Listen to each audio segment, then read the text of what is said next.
Hello বন্ধুরা, welcome আমাদের চ্যানেলের পক্ষ থেকে। তো আপনাদের অবগতির জন্য জানানো যাচ্ছে যে আমাদের চ্যানেলের নামটা একটু পরিবর্তন করা হয়েছে। তো আমাদের চ্যানেলের আগের নাম ছিল ভার্চুয়াল ট্রেনার, তো ওটা পরিবর্তন করে আমরা আমাদের চ্যানেলের নতুন নাম দিয়েছি ভিটি রায়হানুল। এটা দেওয়ার কারণ হচ্ছে আপনাদের ইউটিউবে যাতে আপনারা খুব সহজে সার্চ দিয়ে ইউনিকভাবে খুঁজে পান, সেজন্য আমরা এই কাজটা করছি।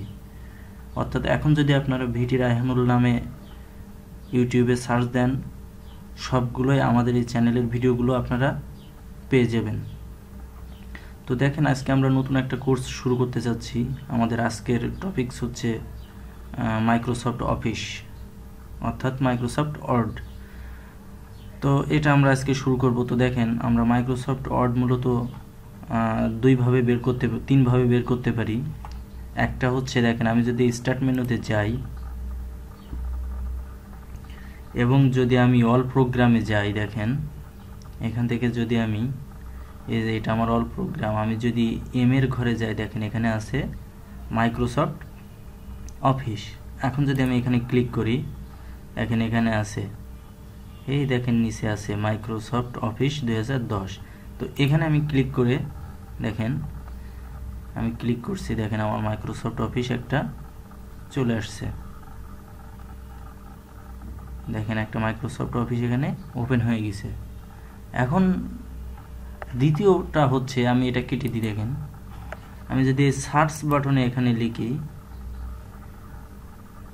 অফিস, সরি আমার এখানে বাংলা টাইপিং করার অপশনটা চালু আছে, আমি এটা ইংলিশ করে নিই। এখানে লিখলাম অফিস। দেখেন অফিস লেখার সাথে সাথে আমার এখানে দেখেন মাইক্রোসফট অফিস। এখানে যদি আপনি ওয়ার্ডও লেখেন, আমি যদি এখানে ওয়ার্ড লিখি,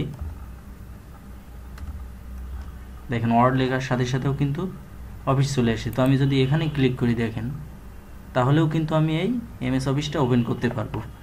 আর লাস্ট আর একটা উপায় হচ্ছে সহজে বের করার, খুব দ্রুত বের করার। যদি আমি রাইট বাটন ক্লিক করি এবং এখানে যদি আমি নিউতে যাই, নিউতে যাওয়ার পরে দেখেন এখানে এই দেখেন যে মাইক্রোসফট অফিস ডকুমেন্ট, এখানেও যদি আমি ক্লিক করি, দেখেন সাথে সাথে কিন্তু আমার একটা ওয়ার্ড ফাইল এখানে চলে আসছে। এখন যদি আমি এটা ডাবল ক্লিক করি, দেখেন অটোমেটিক কিন্তু আমাদের একটা ওয়ার্ড ফাইল ওপেন হয়ে গেছে।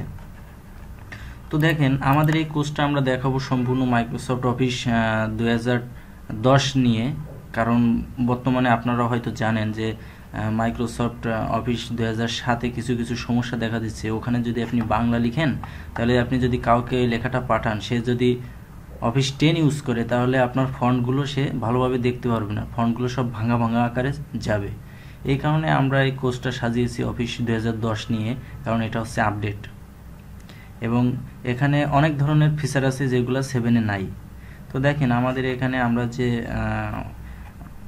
ইন্টারফেসটা এখন দেখতে পাচ্ছি, এটা হচ্ছে মাইক্রোসফট অফিসের একটা ইন্টারফেস। তো এখানে দেখেন কিছু কিছু অপশন আছে, আমরা যে যে কাজগুলো করব, আমরা এখানে ফাইল আছে, ফাইলের কাজ আমরা দেখব, আমরা হোমের কাজ দেখব, আমরা ইনসার্টের কাজ দেখব, পেজ লেআউট দেখব, রেফারেন্স দেখব, মেইলিং দেখব, রিভিউ দেখব, ভিউ দেখব, অ্যাড-অনস দেখব।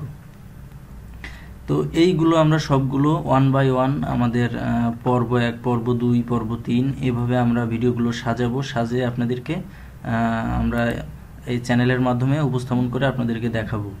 তো সেক্ষেত্রে আপনাদেরকে কিছু কাজ করতে হবে। দেখেন যদি আপনি মাইক্রোসফট অফিস 10 ইউজ করতে চান, তাহলে আপনাকে কিছু কিছু জিনিস অবশ্যই আপনাকে জানা লাগবে, যে আপনার যে আপনি মাইক্রোসফট অফিসটা ব্যবহার করছেন এটা অ্যাক্টিভ কিনা।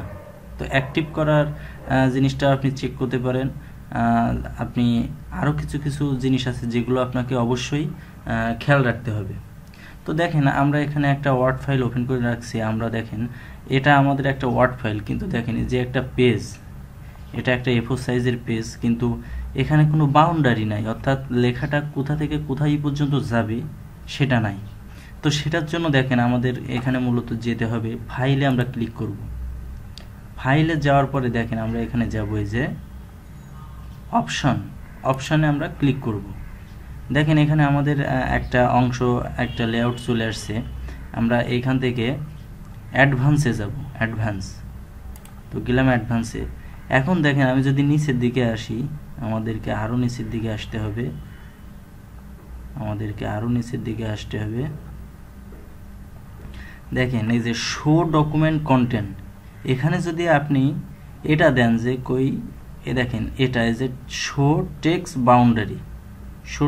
বাউন্ডারি, এটা যদি আপনি ক্লিক করেন এবং যদি আপনি এখান থেকে ওকে প্রেস করেন, দেখেন আপনার কিন্তু একটা পেজের বাউন্ডারি চলে আসছে।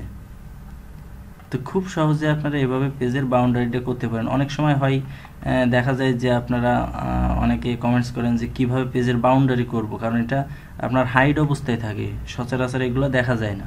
তো এইভাবে আপনারা মূলত বাউন্ডারিটা নিয়ে আসতে পারেন। এখন যদি আপনি লেখেন, আপনার লেখাটা সম্পূর্ণ এই বাউন্ডারি থেকে এই বাউন্ডারি পর্যন্ত, এর ভিতরে জিনিসটা থাকবে।